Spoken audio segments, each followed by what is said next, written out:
आता आपलं एकच लक्ष आहे, गुडघेदुखीला कायमचं हरवणं आणि आपण याच्यातून अगदी प्राकृतिक पद्धतीने याच्यातून आपण कशा पद्धतीने बाहेर येऊ शकतो, यासाठी आपण ही सीरीज सुरू केलेली आहे.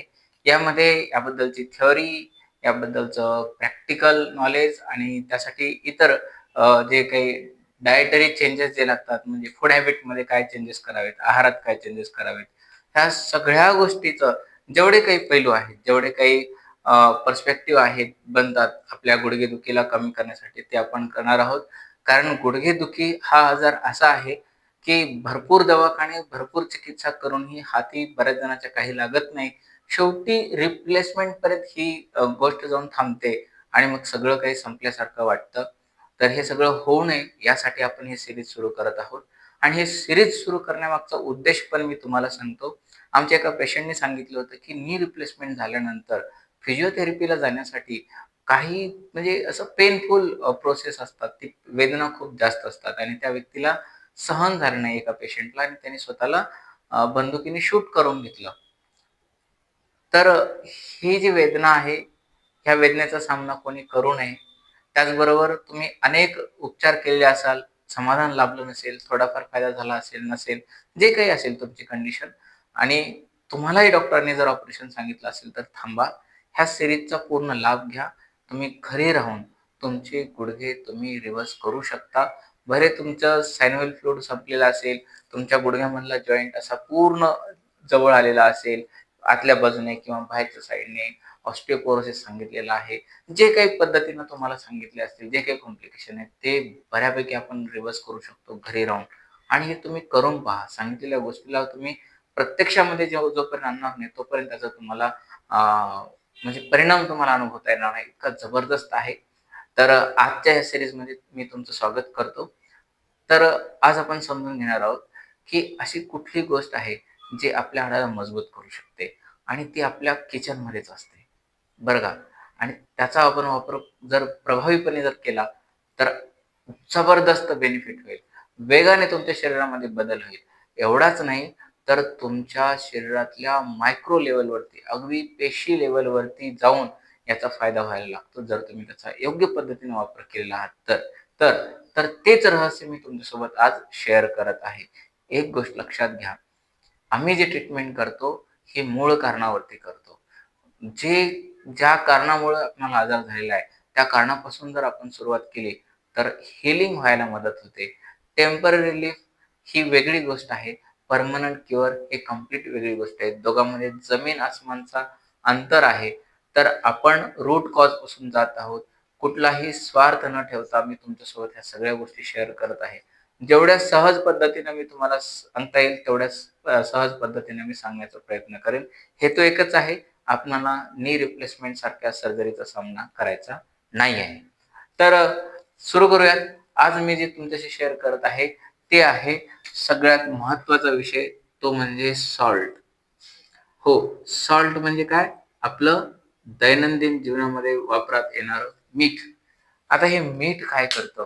तर याच्याबद्दलचे तुम्हाला काही बऱ्याचशा गोष्टी तुमच्या ऐकण्यात आलेल्या असतील, ऐकीव असतील. तुम्हाला परिचितही झाला असाल, की मीठ जास्तीचं खाल्ल्यामुळं काय होतं?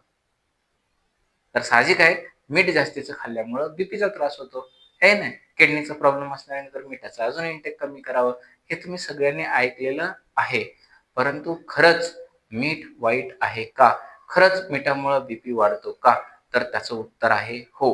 परंतु हे जे उत्तर आहे, जे अर्धवट पद्धतीनं आपल्या पुढं आलेलं आहे, त्यासाठी हो आहे. ॲक्चुअलमध्ये पाहायला गेलं, कोणतं मीठ आपल्यासाठी बीपी वाढवण्यासाठी कारणीभूत आहे आणि कोणतं मीठ आपल्यासाठी अ, चांगलं आहे, हितकारक आहे, हे पण जाणून घ्या. तर आपणाला पुन्हा लक्षात आलं, की अरे बापरे! आपण जे मीठ वापरत असतो, ते 2 पद्धतीचं वापरत असतो, बरोबर? हे मीठ कोणत्या पद्धतीचं वापरायला लागलो आपण? एक मीठ आहे आपल्याकडे वापरण्यात येणारं सैंधव मीठ, ज्याला आपण रॉक सॉल्ट म्हणतो किंवा हिमालयन सॉल्ट म्हणतो, ठीक आहे? हे रॉक सॉल्ट, सैंधव मीठ. दुसरं आहे आपण जे वापरतो, ते म्हणजे कॉमन सॉल्ट, त्याला म्हणू आपण समुद्री मीठ. टेबल सॉल्ट आपल्याकडं जे बोललं जातं कॉमन सॉल्ट किंवा टेबल सॉल्ट. आता यापैकी कोणतं मीठ वाईट आहे? आपल्याला सांगितलेलं आहे, की जे आपण रोजचं मीठ वापरतो, ह्या मिठामुळं काय होतं?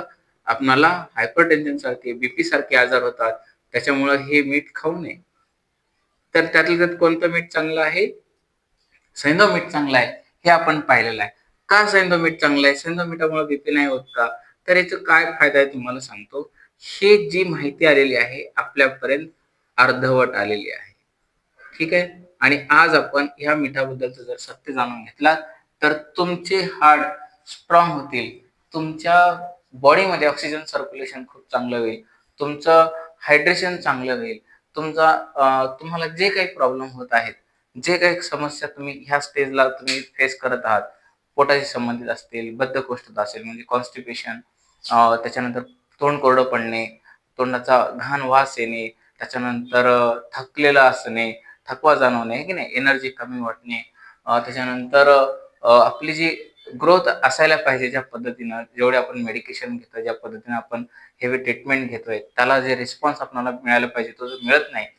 जेव्हा तुम्ही याच्यामध्ये योग्य चेंजेस कराल, पूर्ण माहिती जाणून घ्याल, आजपासून तुम्ही तुमच्यामध्ये एनर्जी लेव्हलमध्ये फरक तुम्ही नक्कीच जाणवायला सुरुवात कराल.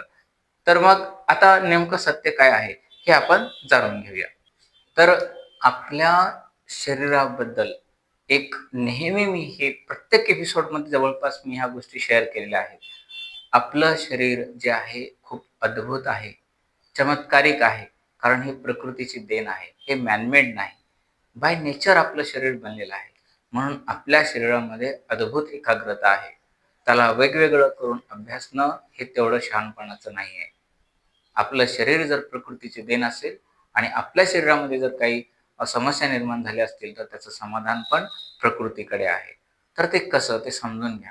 आपल्या शरीरासाठी काही महत्त्वाचे एलिमेंट लागतात. त्याच्यामध्ये सगळ्यात महत्त्वाचं काय लागतं माहिती आहे का? सगळ्यात महत्त्वाचं लागतं ते म्हणजे आहे ऑक्सिजन. त्याच्यानंतर काय लागतं? तुम्हाला वॉटर लागतं. आणि मग तुम्ही म्हणाल फूड. फूडच्या माध्यमातून तुम्हाला महत्त्वाचे एलिमेंट लागतात, जे आपण हाडासंदर्भात बोलत आहोत. ठीक आहे? ते म्हणजे सोडियम, त्याच्यानंतर पोटॅशियम, मग तुमचं कॅल्शियम, व्हिटॅमिन डी ह्या सगळ्या गोष्टी. ठीक आहे? आपण इथपर्यंतची चर्चा करू आपण, कारण ह्याच्या भोवती आज आपण सगळ्या गोष्टी समजून घेणार आहोत. हे अनेक महत्त्वाच्या गोष्टींपैकी प्राधान्यानं जे महत्त्वाच्या गोष्टी आहेत ते ह्या लागणार आहेत. आपण श्वासाशिवाय राहू शकत नाही, पाण्याशिवाय राहू शकत नाही आणि पोषक द्रव्ये जे मिळतात आपल्याला आहारातून ते याच्या माध्यमातून मिळतात आणि याच्याशिवाय आपलं शरीर चांगलं काम करू शकत नाही. तर एक गोष्ट लक्षात घ्या, आपलं शरीर जे आहे हे फार चांगल्या पद्धतीनं बनलेलं आहे. म्हणजे कसं म्हणू आपण, अगदी आपल्याकडे कसं आहे शरीराचं वर्णन केलेलं, यावरती मी तुम्हाला परत कधी सांगेन जर तुम्हाला आवडेल तर. आपलं शरीर सूक्ष्मही आहे आणि स्थूलही आहे. आता हे काय सूक्ष्म शरीर काय, स्थूल शरीर काय, हे एकदा समजून घेऊया आपण पुन्हा कधीतरी. जर तुम्हाला आवडत असेल, ह्या विषयाबद्दल जाणून घ्यायचं असेल तर कमेंटच्या माध्यमातून पण कळवा. सूक्ष्म शरीर काय असतं, स्थूल शरीर काय असतं, हे फार चांगली गोष्ट. हे जर समजलं तर तुम्हाला कॉन्फिडन्स येईल, की अरे हा आपण कुठल्याही आजारातून खरंच स्वतःला रिव्हर्स करू शकतो. ठीक आहे? तर हे सगळं जाणून घेण्याआधी आपण एक गोष्ट लक्षात घ्या. आपल्या शरीराचा, स्थूल शरीराचा जो मेन पाया आहे, तो आहे पेशी. हे पेशी काय आहे? या पेशीला म्हणतात सेल.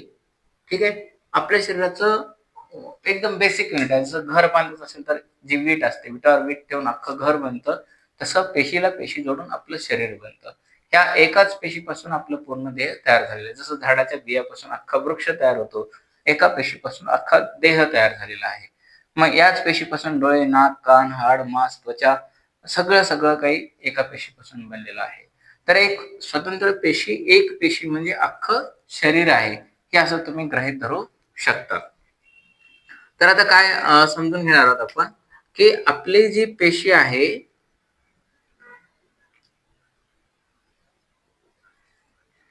हे पेशीचं तुम्ही काय समजायचं, हे केंद्रक आहे, सेंटर. ठीक आहे? आणि ह्या पेशीचा बाहेरचा भाग. आता तुम्हाला काय लागतं, जेव्हा तुम्ही हे एक असा एक प्रकार आहे आपल्या आतड्यामध्ये, त्याला विलाय म्हणतात. हे विलाय म्हणजे आपल्या आतड्यामध्ये असतात. जे आपण जेवण करतो, जेवल्यानंतर जे आहाराचं रूपांतर ग्लुकोजमध्ये होतं, हे ग्लुकोजला शोषून घेऊन रक्तप्रवाहामध्ये टाकण्याचं काम करतात. ठीक आहे? तर डायबिटीजची सिरीज आहे आपल्या YouTube चॅनलवरती, तुम्ही ते चेक करा. त्यामध्ये पण ह्या गोष्टी मी खूप चांगल्या पद्धतीनं एक्सप्लेन केलेल्या आहेत. मी शॉर्टमध्ये सांगतो. तुम्ही जेवण केल्यानंतर तुमचं जे आहार रस आहे त्याचं ग्लुकोजमध्ये रूपांतरण होतं आणि हे ग्लुकोजचं जर आपणाला शोषण करायचं असेल तर तुमच्या रक्तामध्ये मिसळण्यासाठी ह्या ग्लुकोजला सोडियमची आवश्यकता आहे. सोडियमची आवश्यकता आहे. जर सोडियम असेल तर ग्लुकोज चांगल्या पद्धतीनं रक्तामध्ये येतो. आता हे ग्लुकोज, आता इथं लक्षात घ्या, आता होतंय काय, हे ग्लुकोज जर सोडियम सोबत येत असेल तर हा रक्तात मिसळेल, बरोबर आहे. आणि ह्या ग्लुकोजला मध्ये जायचं असेल तर याला लागतं इन्सुलिन. प्रत्येकाची एक जोडी आहे बरं का. आणि त्याच्यानंतर सगळ्यात महत्वाचं इथं आहे पाणी, आणि श्वासासोबत तुम्ही ऑक्सिजन वगैरे घेताय, ठीक आहे. तर आता आपण लक्षात घेऊया, ह्या पेशीमध्ये तुमचं ग्लुकोज जाणं आवश्यक आहे आणि पाणीही जाणं आवश्यक आहे, आणि पाण्यासोबत जे काही अन्नामधून आपल्या शोषण झालेलं आहे जीवनसत्वांचं, खनिजांचं, ते पेशीपर्यंत पोहोचणं गरजेचं आहे. आणि प्रत्येकाला एक व्हॅलिडेशन लागतं, एक सोबती लागतो. जसं ग्लुकोजला पेशीमध्ये जायचं असेल तर इन्सुलिनची गरज आहे, तसं पाण्याला जर मध्ये जायचं असेल तर ह्या पाण्यासोबत मॅग्नेशियम असणं गरजेचं आहे. हा मॅग्नेशियम हा वॉटर कॅरियर आहे. हा मॅग्नेशियम काय करतो, पाण्याला शोषून घेतो. आणि आपण जाणून काय घेणार आहोत, मिठाबद्दल. त्यासाठी आपल्याला ह्या गोष्टी समजून घेणं गरजेचं आहे. तर काय होतं, आता हे जे मॅग्नेशियम आहे हे पेशीमध्ये जाण्यासाठी, आपल्याला पाणी पेशीमध्ये जाण्यासाठी मॅग्नेशियमची गरज असते, बरोबर आहे. मग हे मॅग्नेशियम तुम्हाला मिळतं कुठून? हे मॅग्नेशियम जे आहे हे तुम्हाला मिळेल हिरव्या पालेभाज्या, डार्क लिफी व्हेजिटेबल्स, हिरव्या पालेभाज्या.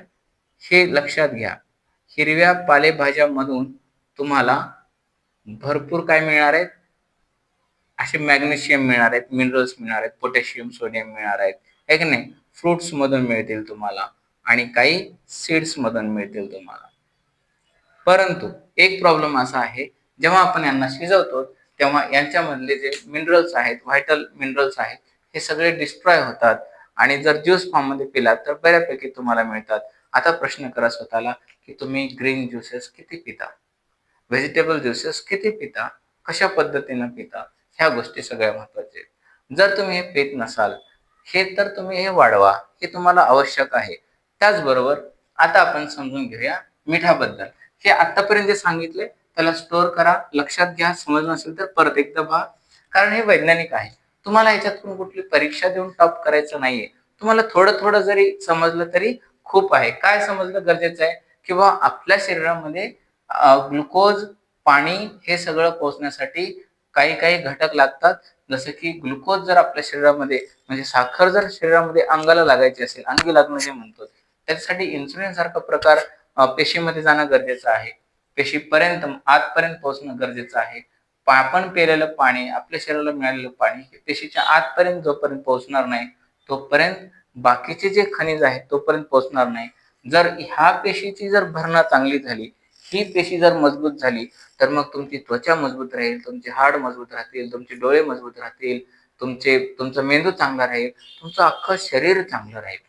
ही पेशी तंदुरुस्त तर तुम्ही तंदुरुस्त, ही पेशी कमजोर तर तुम्ही कमजोर, ही पेशी भुकेली तर तुम्ही भुकेले. हे कसं ते आता आपण समजून घेऊया. आता आपण समजून घ्या, 3 मीठाचे प्रकार आहेत. एक आहे सैंधव मीठ, आपलं खडे मीठ, आणि हे आपलं कॉमन सॉल्ट जे आपण नेहमी वापरतो, जे दांडी नमक, टाटा नमक, जे काही आपण वापरतो ते वाला. तर ह्या सैंधव मिठामध्ये जे खनिज आहेत, जे मिनरल्स आहेत, जे आपल्या शरीरासाठी खूप आवश्यक आहेत, ते आहेत 74. जे खडे मीठ आहे, क्रिस्टल सॉल्ट आहे, त्याच्यामध्ये आहेत 84 मिनरल्स, आणि जे आपण मीठ वापरतो नेहमीच त्यामध्ये आहेत फक्त 3 मिनरल्स. बघा, आता आपल्याकडे 3 मिनरल्स आहेत. हे 3 मिनरल्स कोणकोणते आहेत ते लक्षात घ्या. एक आहे सोडियम, एक आहे क्लोरीन आणि दुसरं आहे आयोडीन. आता आयोडीन युक्त नमक हे आपल्याकडं कन्सेप्ट अगोदर इंट्रोड्यूस करण्यात आली आणि मग आपण ह्या मीठाचा वापर करायला सुरुवात केला. अगोदर आपण सगळेजण खडे मीठ वापरायचो. आता काय झालं बघा, हे आयोडीनचं काय प्रकरण आहे. जेव्हा एकतर आयोडीन तुम्ही जे आयोडीनसाठी जे घेताय त्याच्यामध्ये फार नुकसान झालेलं आहे आपलं. पहिली गोष्ट, आपल्या मिठामध्ये जवळपास 84 मिनरल्स होते. 84 मिनरल्स होते आणि त्या सगळ्या 84 मिनरल्सला रिफायनिंग मध्ये जे की अल्युमिनियमनं ब्लीच केलं जातं, धुतलं जातं आणि त्याला कम्प्लिटली मोकळं करून टाकलं जातं.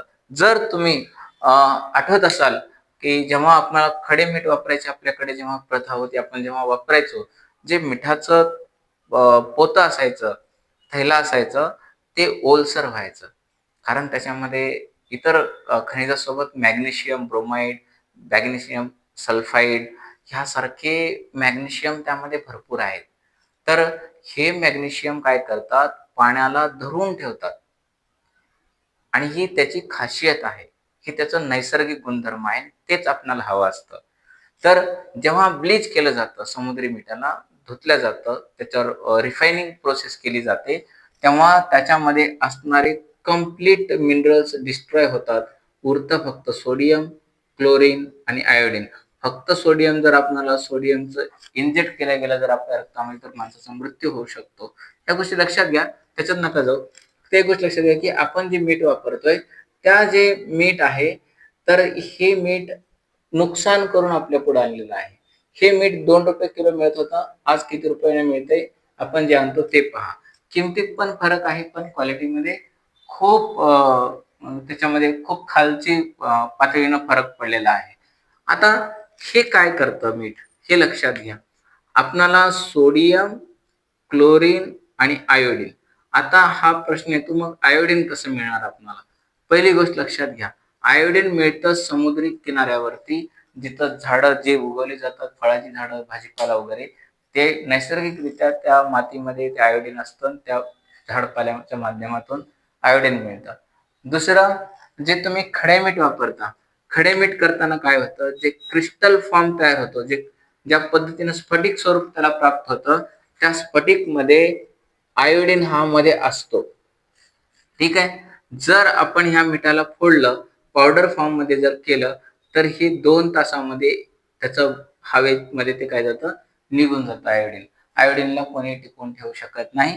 आता विचार करा, तुम्ही जे मीठ खाताय त्याच्यामध्ये आयोडीन आहे की नाही, ते स्वतः ठरवायचं.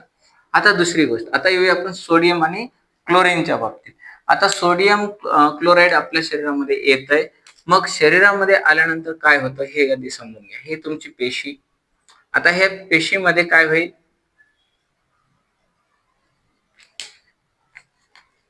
पेशीमध्ये असतं पोटॅशियम आणि बाहेर असतं सोडियम.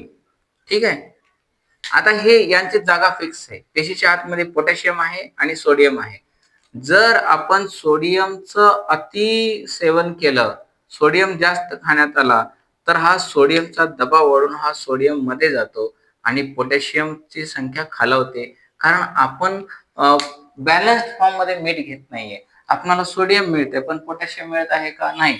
जेव्हा सोडियम मध्ये जातं तेव्हा पेशी फुगायला लागते, पेशी स्वेल होते, इन्फ्लेम्ड होते आणि मग पेशीचा आकार वाढल्यामुळे पेशी लेवलवरती दाब तयार होतो आणि त्याचं कारण बनते बीपी. हे लक्षात घ्या.